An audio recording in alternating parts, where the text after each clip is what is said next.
Grace Mitchell was desperate for money to save her dying mother when she took a job caring for a bitter old man. But when she sang to him in his darkest hour, his millionaire son heard something that shattered his heart completely. The devastating family secret she uncovered changed everything. Grace Mitchell stood in the pouring rain outside the towering iron gates of the Whitmore estate, her heart hammering against her ribs like a caged bird desperate to escape. The medical bills for her mother's cancer treatment were crushing her family into dust, and this job, this impossible, life-saving job, was their last thread of hope before everything collapsed into darkness. "Please, God," she whispered into the storm, rain mixing with the tears she couldn't hold back anymore. "Let me get this right. Mom she can't die because I'm not good enough." At 28, Grace had already buried her father and watched her younger brother struggle through college on scholarship money that barely covered his books. She'd worked double shifts as a nurse for 3 years, but cancer was an expensive monster that devoured savings like a starving beast. When she'd seen the job posting, private caregiver for elderly gentlemen, $8,000 monthly, her hands had trembled so violently she could barely type her application. $8,000, 4 times what she'd ever earned in her life. It felt like winning the lottery, if the lottery required her to be perfect for people who probably saw her as nothing more than hired help. The mansion that loomed before her looked like something from a Gothic novel, all dark stone and towering windows that seemed to watch her with cold judgment. The perfectly manicured gardens and marble fountains spoke of wealth so vast it was almost obscene. Grace clutched her worn nursing bag tighter, suddenly aware of how shabby her clothes must look against this backdrop of impossible luxury.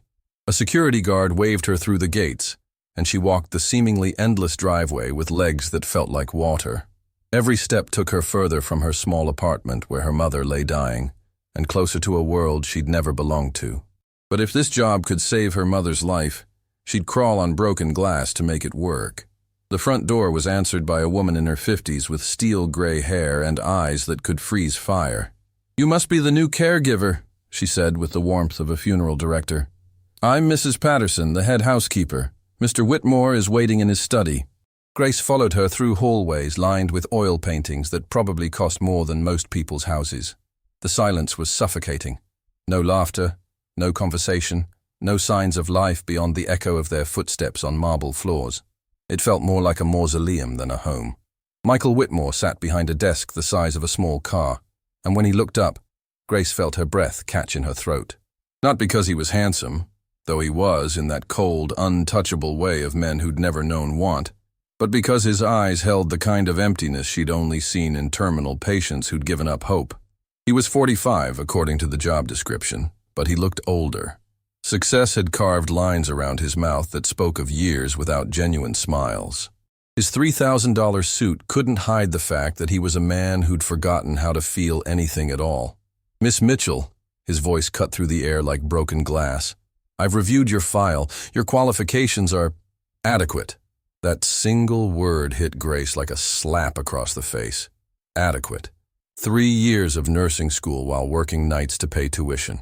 5 years caring for the elderly with a gentleness that made families weep with gratitude. All of it reduced to adequate by a man who probably spent more on lunch than she earned in a week. "Mr. Whitmore," she managed to say, without her voice shaking, "I know I don't have experience with private care, but I promise you, no one will take better care of your father than I will." Something flickered in his eyes. Surprise, maybe, at being challenged so gently. "My father is difficult. 15 caregivers have quit in the past 2 years. He's demanding, ungrateful, and has a tendency to make people's lives miserable." Grace felt anger kindle in her chest. Maybe they quit because they forgot they were caring for a human being, not just a paycheck.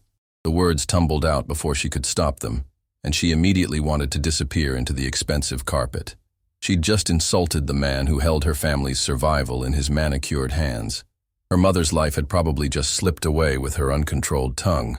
But instead of throwing her out, Michael leaned back in his chair and studied her with something that might have been respect. "My father pays $8,000 a month because dealing with him is worth every penny of hazard pay. Are you sure you can handle it?"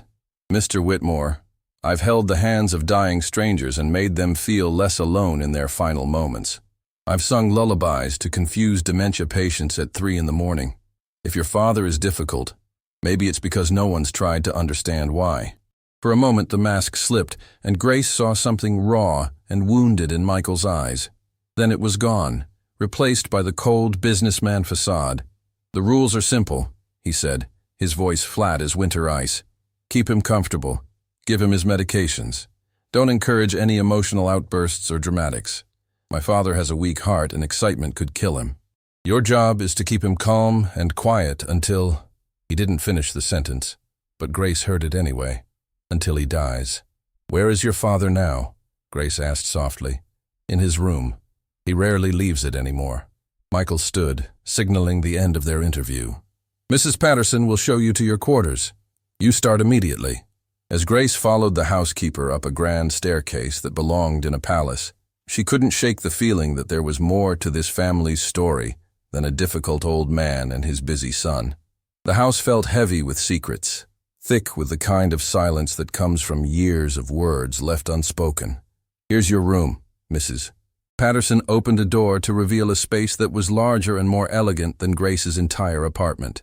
"Mr. Henry's room is just down the hall. He's been asking for the new caregiver all morning." "What's he like?" Grace asked, setting down her single suitcase. Mrs. Patterson's expression softened for the first time. "He's lonely, dear. Terribly, heartbreakingly lonely. His wife died 10 years ago, and since then, well, let's just say this house has forgotten how to be happy." After Mrs. Patterson left, Grace stood alone in the luxurious room, feeling more isolated than she'd ever felt in her life. Through the window, she could see the lights of the city where her mother lay in a hospital bed, counting down the days until the treatments they couldn't afford would have to stop. "I'm here, Mom," she whispered to the glass. "I'm going to save you. I promise." A soft sound from down the hall made her turn. It was barely audible, a low, mournful humming that seemed to seep through the walls like grief made audible. The melody was achingly beautiful and infinitely sad, the sound of someone trying to fill an unbearable emptiness with music. Grace found herself walking toward the sound, drawn by something she couldn't name. The humming grew stronger as she approached a door at the end of the hall, Henry Whitmore's room. She pressed her ear to the wooden door and felt her heart break a little. He was humming Danny Boy, that achingly beautiful Irish ballad about love and loss, and the hope that someone, somewhere, would remember you with tenderness after you're gone. But in Henry's voice, it sounded like a lament for everything he'd lost, and everyone who'd stopped caring whether he lived or died. Grace raised her hand to knock, then hesitated. Through the crack under the door, she could see the edge of what looked like a hospital bed, surrounded by the cold machinery of medical care. But there were no flowers, no photographs, no signs that anyone visited or cared. Just an old man, alone with his songs and his approaching death. Taking a deep breath that felt like swallowing courage, Grace knocked gently on the door. The humming stopped immediately. "Go away," came a weak but defiant voice from within. "I don't want another stranger staring at me like I'm already dead." Grace pressed her forehead against the door, her heart breaking for this man she'd never met. "Mr. Whitmore, my name is Grace Mitchell. I'm your new caregiver, and I was wondering, could you teach me that song? It's beautiful." Silence stretched for so long that Grace thought he might have fallen asleep. Then, so quietly she almost missed it, came a sound that changed everything. Henry Whitmore was crying. Not the quiet tears of someone who'd learned to suffer in silence, but the deep, wrenching sobs of a man who'd forgotten anyone cared enough to listen to his music. Grace slid down the door until she was sitting on the hallway floor, separated from him by inches of wood and years of accumulated loneliness. "Please don't cry," she whispered, her own tears starting to fall. "You're not alone anymore. I'm here, and I'm not going anywhere." "You will," Henry's voice cracked like old leather. "They all do, soon as they realize I'm more trouble than I'm worth. Mr. Whitmore, I've got nowhere else to go, and nothing more important to do than take care of you. If you're trouble, then we'll be trouble together." Another long silence. Then, hesitantly, came the sound of shuffling footsteps approaching the door. "You really want to learn the song?" His voice was right on the other side of the door now. "I'd be honored to learn it, if you'd teach me." The lock turned with a soft click, and Grace found herself looking into the most beautiful, broken eyes she'd ever seen. Henry Whitmore was tall and distinguished even in his illness, with silver hair and features that spoke of a man who'd once commanded rooms with his presence. But it was his eyes that stole her breath. They held the same wounded emptiness she'd seen in his son's gaze. But where Michael's eyes had turned cold, Henry's still flickered with hope. "You're very young," he said softly, studying her face with the intensity of someone seeing sunlight after years in darkness. "Old enough to know that everyone deserves someone who listens to their songs," Grace replied, and watched as something that might have been wonder crossed his weathered features. "Come in then, Grace Mitchell." Henry stepped aside, and as she entered his room, Grace had no idea she was about to become the bridge between a father and son who'd forgotten how to love each other. But first, she was going to learn why the most powerful businessman in the city couldn't bear to spend 5 minutes in the same room as the man who'd given him life. The mystery that would soon tear her heart apart was just beginning to unfold. The first week at the Whitmore mansion passed like walking through a graveyard, silent, cold, and heavy with the weight of things left unsaid. Grace had learned Henry's routines, his medications, his preferences for tea over coffee, and silence over small talk. But what she hadn't expected was how the emptiness in this house would seep into her bones like winter fog, chilling her from the inside out. Henry was polite but distant, accepting her care with the resigned manner of a man who'd stopped hoping for genuine human connection. Michael appeared exactly twice, once to check that his father was still breathing, and once to hand Grace her first week's pay without making eye contact. The tension between them was so thick, Grace could practically taste it, bitter as burnt coffee on her tongue. "He wasn't always like this," Mrs. Patterson murmured one morning as they watched Michael's black sedan disappear down the driveway. The housekeeper's fingers twisted anxiously around her apron strings. "There was a time when that boy would have walked through fire for his father." Grace looked up from Henry's breakfast tray, her heart squeezing at the pain in the older woman's voice. "What happened between them?" Mrs. Patterson glanced toward Henry's room, her face creasing with the kind of sorrow that comes from watching a family destroy itself piece by piece. "Some wounds cut so deep, dear, that people forget they're bleeding to death. That afternoon brought the kind of autumn storm that turns the world gray and makes everything feel hopeless." Grace found Henry staring out his bedroom window, his fingers pressed against the glass like a prisoner watching life pass him by. His breathing was more labored than usual, each inhale a struggle that made Grace's chest tighten with worry.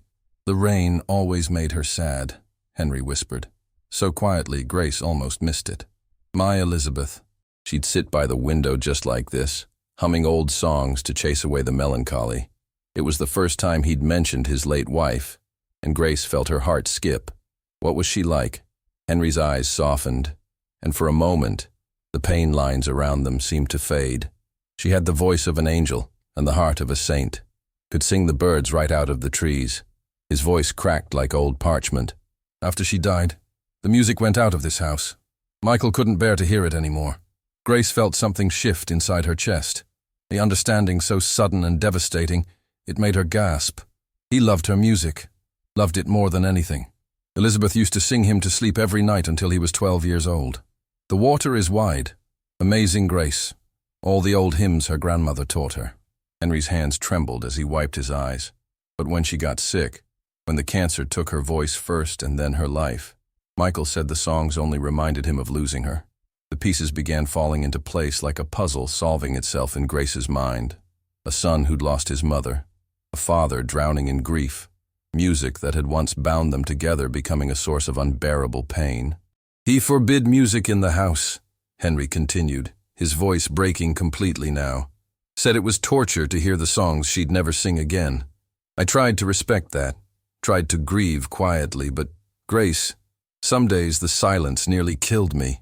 Grace felt tears burning her eyes as she watched this proud man crumble under the weight of 10 years of enforced silence. "So, you sing alone, every night." "It's the only time I feel close to her anymore." Henry turned from the window, and Grace saw her own heartbreak reflected in his weathered face. "You must think I'm a foolish old man, clinging to ghosts.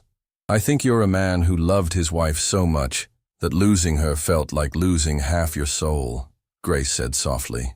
And I think your son loves you both so much that he's been drowning in grief without knowing how to come up for air. Something flickered in Henry's eyes. Hope, maybe. Or just the ghost of it. You think he's still, after all these years of barely speaking to each other? Grace thought of Michael's haunted eyes. The way he held himself like a man afraid of breaking apart. I think he's so scared of losing you too that he's been trying to lose you first, before it can hurt as much as losing her did. That evening, as Grace was preparing Henry's dinner, she heard it again, that heartbreaking humming that seemed to seep through the walls. But this time, she recognized the melody. Amazing Grace, her own namesake song, the one her grandmother had sung to her when childhood nightmares made sleep impossible. Without thinking, Grace found herself humming along, her voice joining Henry's through the closed door. The humming stopped abruptly, then resumed, stronger now, as if he'd found courage in not being alone with the music. Grace set down the dinner tray and began to sing softly. Amazing Grace, how sweet the sound that saved a wretch like me. From Henry's room came a voice rusty with disuse but still strong, joining her in harmony that seemed to fill the empty spaces in the mansion with something that felt like healing. I once was lost but now am found, was blind but now I see. What Grace didn't know was that Michael had come home early from a business dinner, drawn by some inexplicable pull to check on his father. He'd climbed the stairs with his usual reluctance, dreading the awkward 5-minute conversation that passed for their relationship these days. But as he reached the top of the staircase, he heard something that stopped his heart completely. Music. Not just any music, but his mother's song, sung in a voice so pure and gentle, it felt like being wrapped in her arms again. Michael's legs gave out, and he sank onto the top step, his whole body trembling as 37 years of buried memories came flooding back. Elizabeth singing while she made breakfast, her voice turning their kitchen into a cathedral. Elizabeth humming while she braided his hair before school pictures, her fingers gentle as prayer. Elizabeth's voice growing weaker as the cancer stole her strength, but never stopping, never giving up on the music that was her gift to the world. Through his father's bedroom door, Michael could see two silhouettes, Grace and Henry, standing together by the window, their voices weaving together in harmony that seemed to heal something broken in the very air of the house. Through many dangers, toils, and snares, I have already come. Michael pressed his hands to his mouth to stifle the sob that threatened to tear him apart. His father wasn't singing with mere politeness or resignation. He was singing with joy, with the kind of deep, soul-feeding happiness Michael hadn't seen in him since before Elizabeth died. "'Twas grace that brought me safe thus far, and grace will lead me home." As the last notes faded into the storm-filled night, Michael heard his father's voice, clearer and stronger than it had been in months. "Thank you, Grace. I haven't felt Elizabeth's presence that strongly since the day she died." "She's here," Grace replied gently. "In the music, in the love, in every good memory you carry of her. And Mr. Whitmore, she wouldn't want the music to die with her." Michael couldn't breathe. For 10 years he'd convinced himself that silencing the music was protecting them both from unbearable pain. But listening to his father sing with genuine joy for the first time in a decade, he realized he'd been protecting them from healing. He'd been so afraid of the pain that came with remembering his mother that he'd forgotten the love that made the memories precious in the first place. Quietly, carefully, Michael crept back down the stairs, his heart pounding with a mixture of grief and something that might have been hope. In his study, he sat in the leather chair that had been his refuge from emotion for so many years and wept. He cried for his mother, gone 10 years but still aching in his chest like a fresh wound. He cried for his father, who'd been grieving alone while Michael hid behind walls of silence and success. And he cried for all the songs they might have sung together, all the healing they might have found, if he hadn't been so terrified of feeling anything at all. 3 floors above, Grace was tucking Henry into bed, her heart full of something she couldn't quite name. "Mr. Whitmore, would you like me to stay and sing a little more? Just until you fall asleep?" Henry's eyes filled with tears that looked like starlight in the lamplight. "Would you sing 'The Water is Wide'?"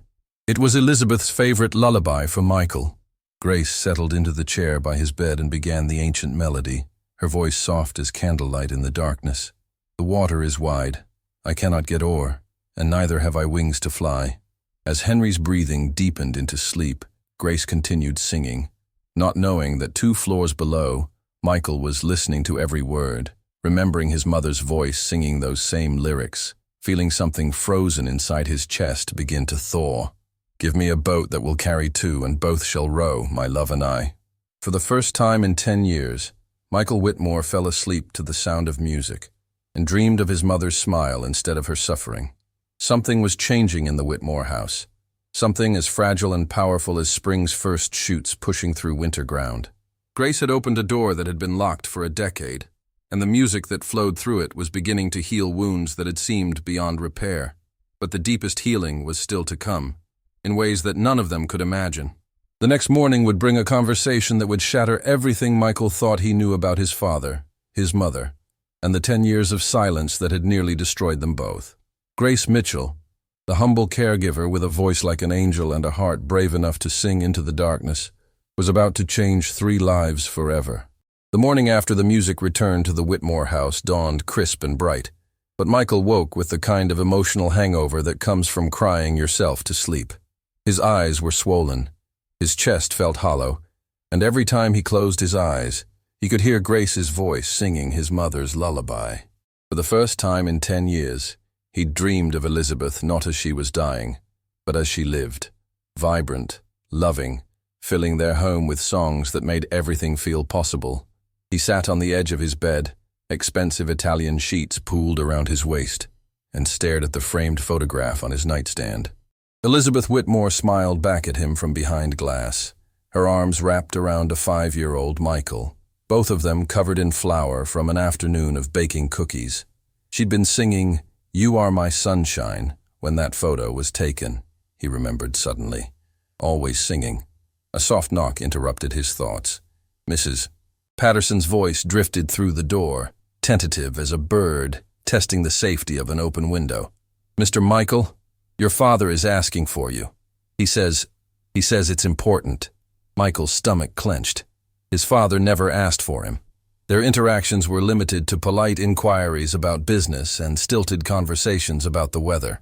For Henry to specifically request his presence meant something was wrong, terribly, frighteningly wrong. "I'll be right there," Michael called, his voice rougher than he intended. 10 minutes later, he stood outside his father's bedroom door, his hand hovering over the brass knob like it might burn him. Through the wood, he could hear Grace's gentle voice reading something aloud. Poetry, maybe, or scripture. The sound was soothing, domestic in a way that made Michael's chest ache with longing for the family they used to be. He knocked softly and entered to find a scene that stopped his heart. His father was sitting up in bed, looking more alert and alive than he had in months. Grace sat beside him in a wooden chair, a worn book of sonnets open in her lap. Sunlight streamed through the windows, catching the silver in Henry's hair and making him look distinguished rather than frail. "Michael." Henry's voice was stronger than it had been in weeks, but Michael could see the tremor in his hands, the way his breathing still came in careful, measured intervals. "Thank you for coming. Please sit down. We need to talk." Michael perched on the edge of the chair across from the bed, his whole body tense as a bowstring. Grace started to rise, clearly intending to give them privacy, but Henry caught her wrist with surprising gentleness. "Please stay, Grace. You're part of this family now, whether you know it or not." Henry's eyes met Michael's across the space between them, and for the first time in years, there was no wall of polite distance, just a dying man looking at his son with desperate love. "Michael, there's something I need to tell you, something I should have said 10 years ago." Michael's mouth went dry. "Dad, you don't need to." "Yes, I do." Henry's voice cracked like old leather, but his gaze was steady. "I'm dying, son. We both know it, and I can't leave this world with this lie between us." The word lie hit Michael like a physical blow. He felt Grace's eyes on him, steady and compassionate, anchoring him as his world began to shift on its axis. "What lie?" The words came out as barely a whisper. Henry closed his eyes, his face contorting with pain that had nothing to do with his failing heart. When he opened them again, tears were streaming down his cheeks unchecked. "The night your mother died. You were at college, remember? Finals week. We didn't want to pull you away from your exams for what we thought would just be another round of treatments." Michael nodded, his throat too tight to speak. He remembered that phone call, remembered the way his knees had given out when he heard his father's broken voice telling him Elizabeth was gone. She made me promise something that night, Henry continued, each word seeming to cost him tremendous effort. She was so weak, barely conscious, but she grabbed my hand with whatever strength she had left and made me swear I wouldn't tell you what really happened. Dad, what are you talking about? Michael's voice was rising now, panic threading through every syllable.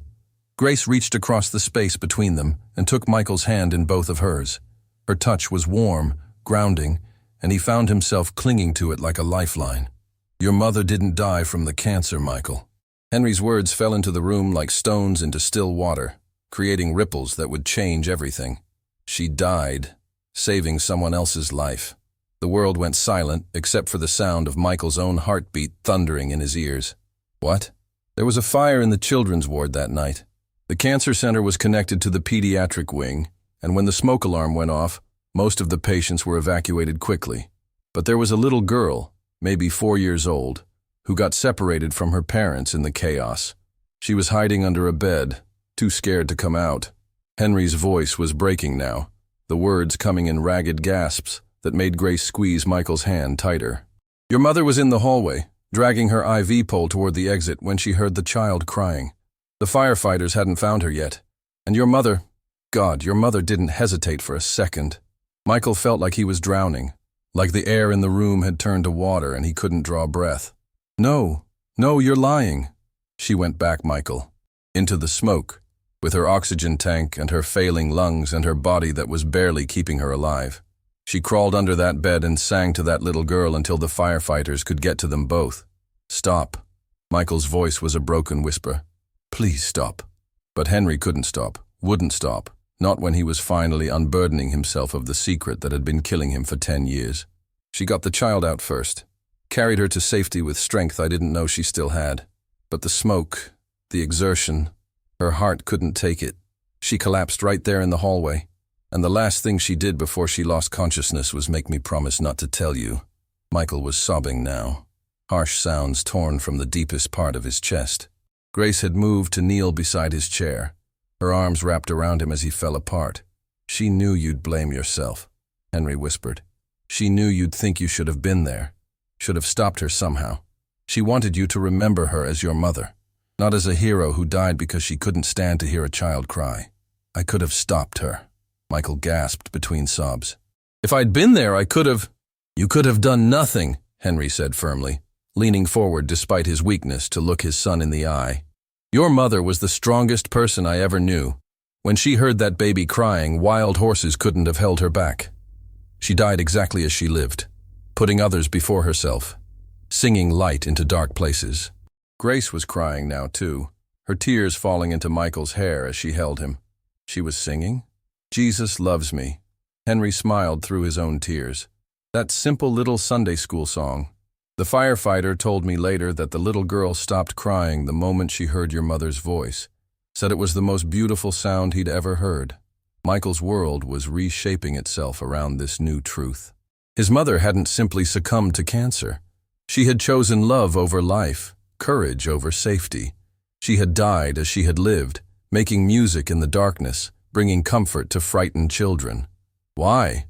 Michael's voice was raw as sandpaper. Why didn't you tell me? Because I was a coward, Henry admitted, his voice breaking completely. Because I was drowning in my own grief and I didn't know how to help you with yours.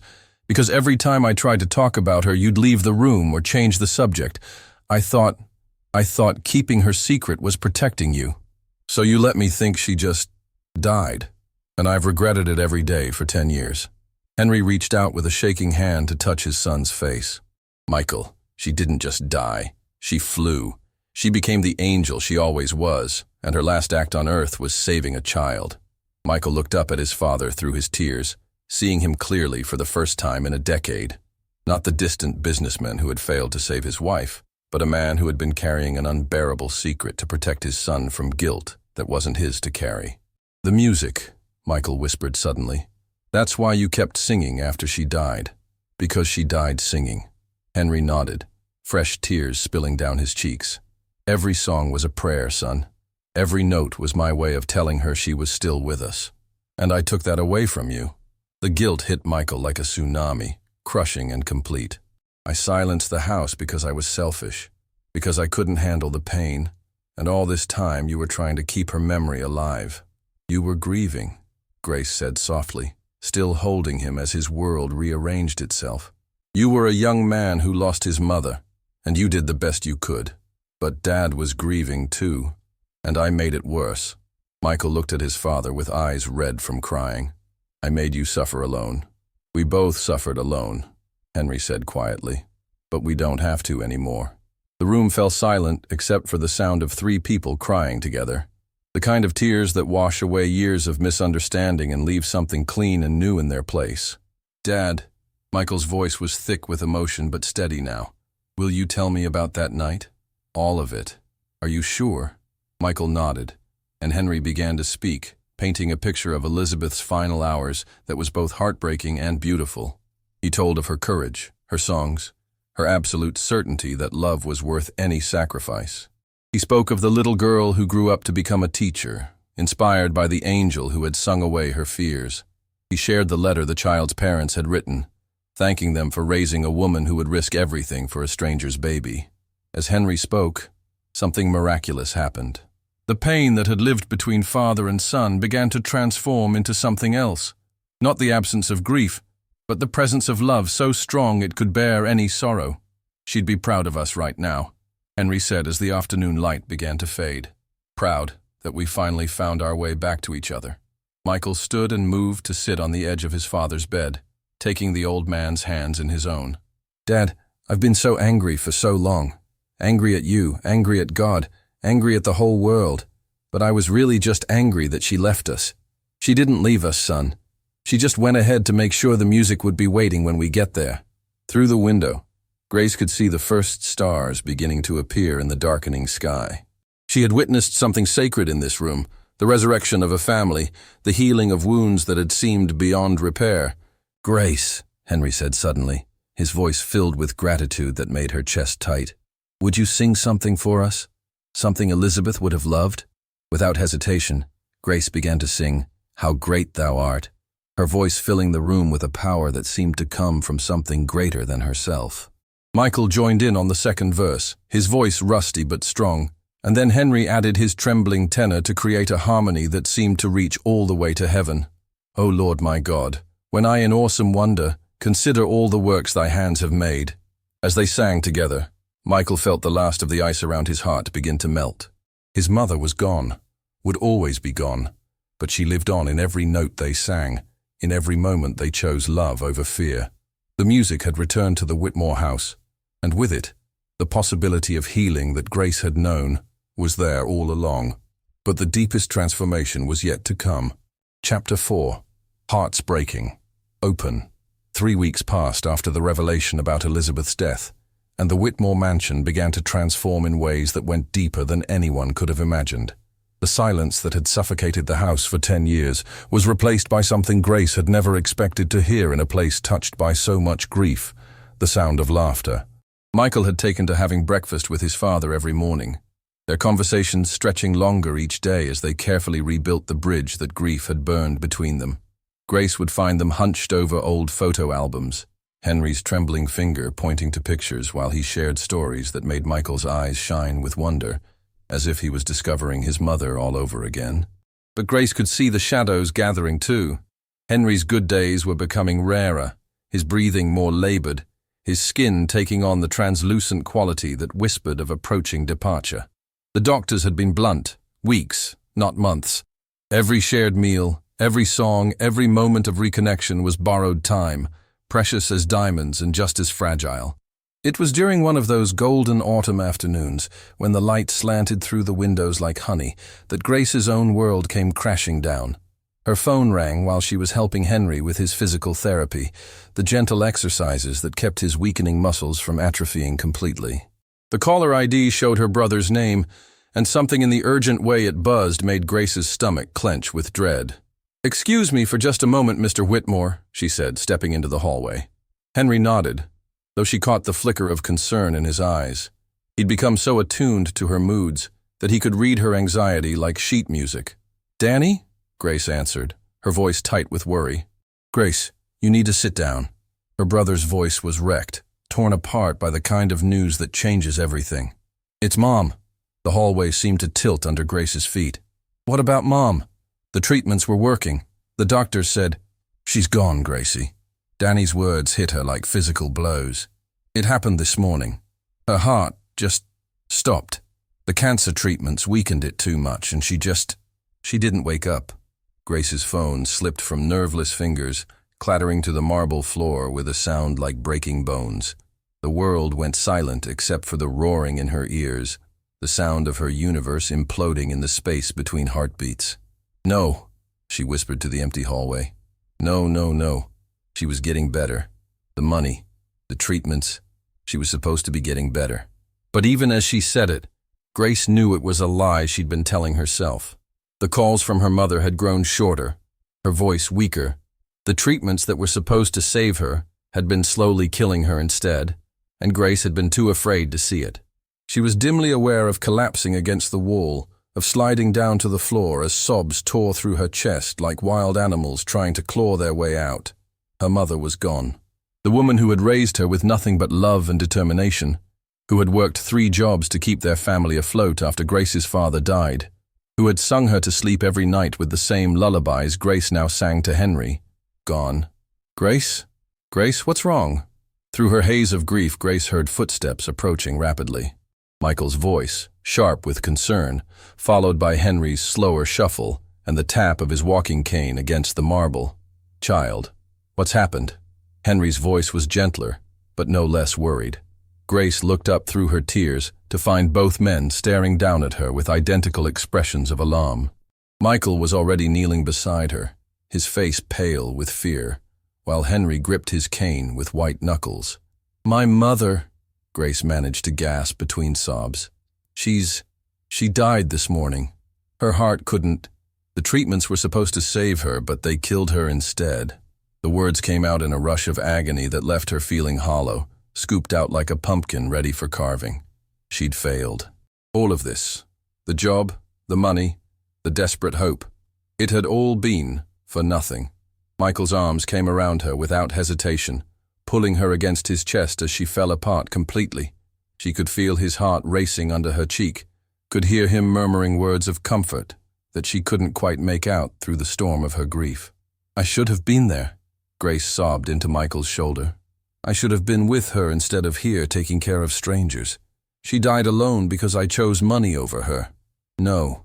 Henry's voice was firm despite its frailty. With great effort, he lowered himself to sit on the hallway floor beside them, his dignity abandoned in favor of being close enough to comfort the young woman who had become like a daughter to him. "No, Grace. You chose to save her. You chose to fight for her life with everything you had." "But it wasn't enough!" Grace's voice cracked like breaking glass. "Nothing I did was enough." Michael tightened his arms around her, his own voice thick with emotion when he spoke. "Grace, do you remember what you told me about my mother? About how she died, saving that little girl?" Grace nodded against his chest, not trusting herself to speak.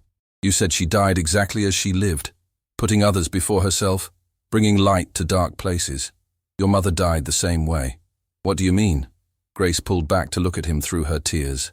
Henry reached out with a trembling hand to stroke Grace's hair, the gesture so paternal it made her cry harder.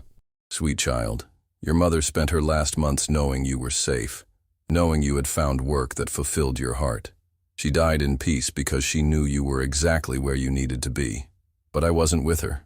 You were with us," Michael said quietly. "You were here, healing a family that had been broken for 10 years. You think that's not what a mother would want for her daughter? To know she was making a difference? That she was loved and needed?" Mrs. Patterson appeared at the end of the hallway, took one look at the scene, and disappeared again, returning moments later with a soft blanket and a tray of tea. She draped the blanket around Grace's shoulders without a word, her own eyes bright with unshed tears. "Your mother knew you loved her," Henry continued, his voice stronger now despite his physical frailty. "The last time she spoke to you, what did you talk about?" Grace thought back through her grief to their final phone conversation just 2 nights ago. She asked me to sing to her. "You are my sunshine." She said it helped her sleep. "And did you sing to her?" "Yes." Grace whispered. I sang until she fell asleep. She said she could feel my love through the song, even across all those miles. Then she didn't die alone, Michael said firmly. She died wrapped in your love, carrying your voice with her, just like my mother carried her songs with her when she saved that little girl.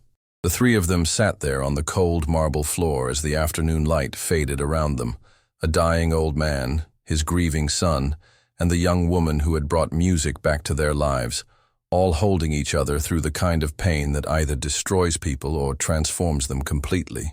I have to go, Grace finally whispered. I have to go home for the funeral, help Danny with arrangements. I don't know when I'll be back or if you'll be back, Henry interrupted gently. This is your home now too, Grace. We're your family. But you're paying me to... We're not paying you anymore, Michael said quietly, and Grace's heart plummeted. Of course. Now that she'd broken down, shown weakness, they were letting her go just like all the others. But Michael's next words stunned her. We're not paying you because you're not an employee anymore. You're family, and family doesn't charge each other for love. Grace stared at him through her tears, not quite able to process what he was saying. I don't understand. Grace. Henry leaned forward with great effort, taking her hands in his frail ones. In the weeks you've been here, you've given me back my son.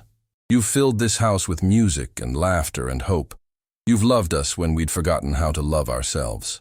You've made us remember what it means to be a family, Michael added. The money doesn't matter. It never mattered. What matters is that you stay, that you let us take care of you the way you've taken care of us. Grace looked between the two men who had become so precious to her and felt something shift in her chest. The grief was still there, would always be there, but alongside it was something else. Belonging. Home. The family she'd thought she'd lost forever when her mother died. Go, Henry urged gently. Go say goodbye to your mother, help your brother, do what you need to do. But come back to us, Grace. Please come back. I don't deserve... None of us deserves love, Michael interrupted softly. That's what makes it love. It's not earned or bought or traded. It's given freely, the way you gave it to us, the way your mother gave it to you. Through the window, Grace could see the first stars beginning to appear in the darkening sky. Somewhere under those same stars, her mother was at rest, free from pain and struggle. And here, in this grand house that had become more home than any place she'd ever lived, two men who had become her chosen family were promising her that love didn't end with death. It just changed form, like music transforming from one beautiful song to another. I'll come back, Grace whispered, and meant it with every fiber of her being. We'll be waiting, Henry promised, and in his eyes Grace could see the truth that would sustain her through the dark days ahead. Love was the only thing that mattered. Love was the only thing that lasted. And love, once given freely and received with gratitude, created bonds that even death couldn't break. 2 days later, as Grace boarded the plane that would take her home to bury her mother, she carried with her not just grief, but something else. The knowledge that she was returning not to strangers who employed her, but to family who cherished her. The Whitmore house would wait for her, along with the two men who had learned to heal their own hearts by helping her heal hers. And when she returned, they would face together whatever time they had left, strengthened by the truth that had transformed them all. Some families are born, others are chosen, but the best families, the ones that last, are built on love so deep it can survive any loss and transform any sorrow into something beautiful. Grace had found her family at last. 2 weeks after Grace returned from her mother's funeral, the Whitmore mansion had transformed into something neither Henry nor Michael could have imagined.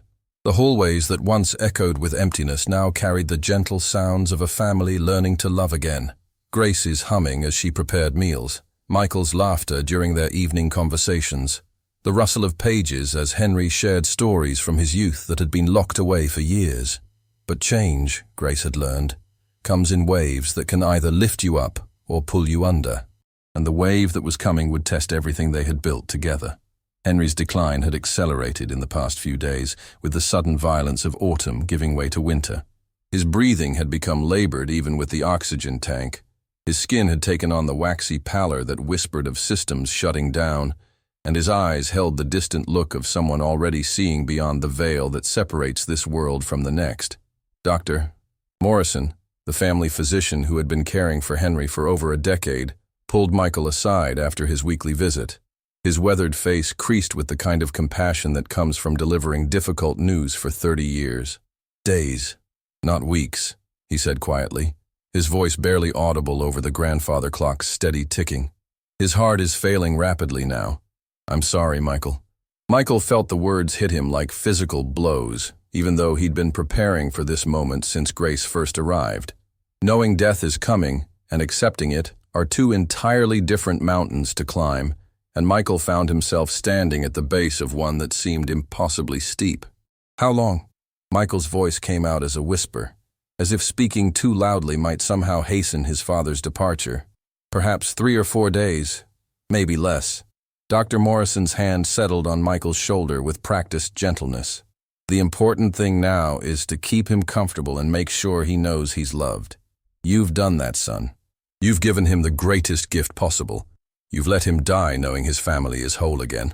When Dr. Morrison left, Michael stood alone in the foyer, surrounded by all the trappings of success that suddenly felt as substantial as morning mist. The marble floors, the crystal chandelier, the oil paintings worth more than most people's houses. None of it mattered. None of it could buy him more time with the man who had given him life and was now preparing to leave it. Grace found him there 20 minutes later, staring at nothing, his face etched with the kind of grief that comes from loving someone you're about to lose.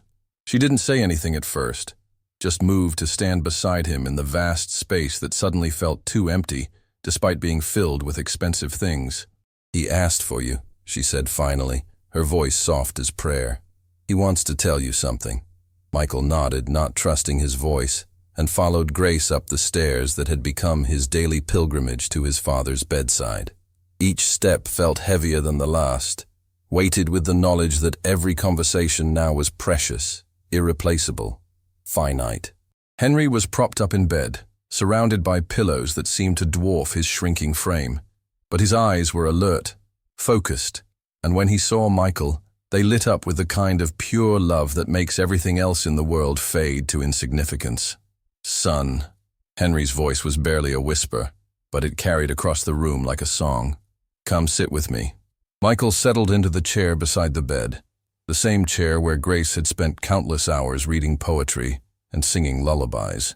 He reached for his father's hand, shocked by how fragile it felt, how easily his fingers could encircle the wrist that had once seemed so strong.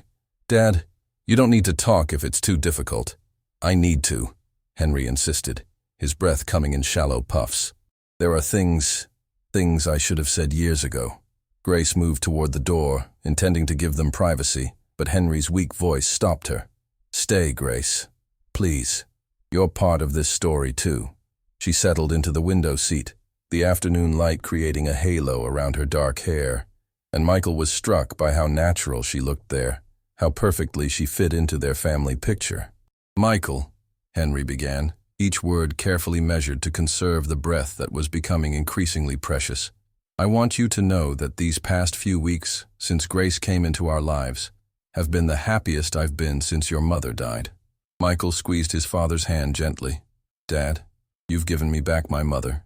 You've given me back our family. These weeks have been a gift." "But that's not all I want to give you," Henry said, his eyes moving between Michael and Grace with an expression that seemed to hold secrets. "I want to give you the future your mother would have wanted for you." "What do you mean?" Henry's gaze settled on Grace, who was sitting very still in the window seat, her hands folded in her lap like a painting of serenity, despite the tears that were beginning to gather in her eyes. "Grace, come here, child." Grace moved to sit on the edge of the bed, and Henry reached out to take her hand with the one that wasn't holding Michael's. For a moment, the three of them formed a circle of connection that seemed to pulse with love and loss and hope, all tangled together. "Your mother," Henry said to Michael, his voice growing stronger despite his physical weakness, "made me promise something else the night she died. Something I never told you." Michael felt his heart skip. "What?" "She said, 'Henry, our son is going to spend years thinking that love is too dangerous, that opening his heart will only lead to more loss. But someday, God will send him exactly the right person, someone who understands grief, who knows that love is worth the risk of loss. When that happens, don't let him be afraid. Don't let him make the same mistake we almost made. Grace felt the blood drain from her face. Mr. Whitmore, what are you saying? I'm saying that Elizabeth knew, even as she was dying, that Michael would need someone to teach him how to live again. Someone who could sing light into his darkness the way she had always done. Henry's eyes moved between them with the intensity of a man trying to fit a lifetime of wisdom into his final breaths. She sent you to us, Grace, as surely as if she'd written your address on an envelope and mailed you to our door. Michael stared at Grace across his father's frail form, seeing her as if for the first time. The way she hummed while she worked, the same unconscious musical habit his mother had possessed. The way she brought joy to the smallest moments, turning ordinary meals into celebrations and quiet evenings into treasured memories. The way she loved without reservation, without holding anything back, even in the face of loss. Grace, Michael's voice was rough with emotion. I think I've been falling in love with you since the first night you sang to my father. Grace's breath caught in her throat. Michael, I know it's complicated. I know we've both lost so much that the idea of risking our hearts again seems impossible. But watching you these past weeks, seeing how you love without fear, how you give everything you have to take care of others, you've taught me that love isn't something to be afraid of. It's something to be grateful for as long as we're blessed to have it. But I'm just a caregiver, Grace whispered, her voice breaking. I don't know how to fit into your world. You don't need to fit into my world, Michael said fiercely. You've already created a better one. Right here, in this room, with my father and me. You've built a family out of 3 broken people and shown us that love is the only thing that really matters. Henry was crying now. Tears of joy and sorrow mingled together as he watched his son finally understand what Elizabeth had tried to teach them both. That love multiplies when it's shared. That opening your heart doesn't guarantee you won't get hurt, but closing it guarantees you'll never truly live. Grace, Henry said softly, what do you say? Will you marry my son and make an old man's final wish come true? The room went silent except for the sound of 3 people breathing, 3 hearts beating, 3 souls balanced on the edge of a decision that would change everything. Grace looked at Michael through her tears, seeing not the cold businessman who had interviewed her weeks ago, but the man who had held her while she grieved, who had opened his heart despite every reason to keep it closed, who had learned to laugh again because of her presence in his life. Yes, she whispered, and the words seemed to fill the room with light. Yes, I'll marry you, Michael Whitmore. I'll marry you and love you and sing to you for the rest of our lives. Michael reached across his father's bed to cup Grace's face in his hands, his thumbs brushing away her tears, as he leaned forward to kiss her with all the tenderness and promise his heart contained. Henry watched them with eyes full of wonder, seeing in their love the continuation of everything good he and Elizabeth had built together. Elizabeth, he whispered to the air around them, can you see this? Can you see what beautiful thing came from all our sorrow? The next morning, Henry Whitmore died peacefully in his sleep, holding a photograph of Elizabeth in one hand and a letter Grace had written him in the other. A letter thanking him for showing her that families aren't just born, they're chosen, nurtured, and loved into existence. He passed with a smile on his face, surrounded by the music Grace had been humming as she prepared his breakfast. How great thou art, the same hymn the 3 of them had sung together on the night Michael learned the truth about his mother's heroic death. 3 months later, the small church was filled with white roses and soft candlelight, the same flowers Elizabeth had carried at her own wedding 45 years earlier. Grace walked down the aisle in a simple white dress that had belonged to Michael's mother, altered with loving hands by Mrs. Patterson, who had become like a second mother to her in the month since Henry's passing. But the most beautiful thing about the ceremony wasn't the flowers or the music, or even Grace's radiant smile as she approached the altar where Michael waited, his eyes bright with tears of joy. It was the empty chair in the front row, adorned with white roses and a small framed photograph of Henry Whitmore, positioned so he could witness the wedding he had orchestrated from his hospital bed. When the minister asked who gave this woman to be married, Grace turned to look at that empty chair and said, Henry Whitmore does, with all the love in his heart. There wasn't a dry eye in the congregation. As they exchanged vows, Grace and Michael sang them rather than spoke them, their voices weaving together in harmony as they promised to love each other through joy and sorrow, in sickness and in health, for richer or poorer, until death do them part. And even then, they vowed their love would continue in the music they made together. 1 year later, Grace stood in the nursery of their renovated home, not the cold mansion where they'd first met, but a warm, welcoming house filled with music and laughter and the promise of new life. She was singing softly to the baby growing beneath her heart, the same lullabies her mother had sung to her, the same songs Elizabeth had sung to Michael, the same melodies Henry had hummed in his final days. Michael found her there as the sun was setting, painting the room in golden light that made everything look touched by heaven. He wrapped his arms around her from behind, his hands resting on the gentle swell where their child was growing. "What are you singing to him?" Michael asked, his voice soft with wonder. "You are my sunshine," Grace replied, leaning back against his chest. "I want him to know from the very beginning that he's surrounded by music and love." "What if it's a girl?" Grace smiled, turning in his arms to face him. "Then I'll sing to her too."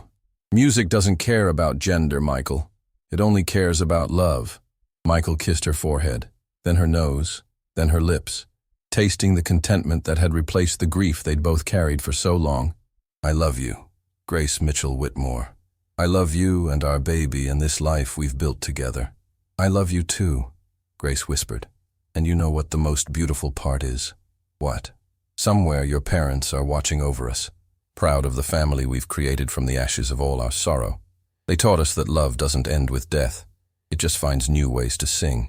As if summoned by her words, a gentle breeze stirred the curtains in the nursery, carrying with it the scent of roses and the faint sound of music that seemed to come from everywhere and nowhere at once. Grace and Michael stood there in the dying light, holding each other and the promise of their future, surrounded by the presence of those they'd loved and lost, but who lived on in every note they sang. Every moment they chose love over fear. Every day they woke up grateful for the gift of each other. Fim de Historia, the life lesson. True love isn't about avoiding pain. It's about finding someone worth suffering with. Grace and Michael learned that families aren't just biological connections, but chosen bonds forged in the crucible of shared sorrow and mutual care. They discovered that the deepest healing comes not from forgetting those we've lost, but from honoring their memory, by learning to love again, more deeply than before. In a world that often teaches us to protect our hearts at all costs, their story reminds us that the greatest tragedy isn't having your heart broken. It's never opening it wide enough to let love transform your life. Music, like love, becomes more beautiful when it's shared, and the songs that heal us best are often sung through tears of both joy and sorrow. The most profound truth they learned was this: love multiplies when given away freely, and the families that last forever are built not on perfection, but on the courage to keep choosing each other, day after day, song after song, until the final note fades into eternity.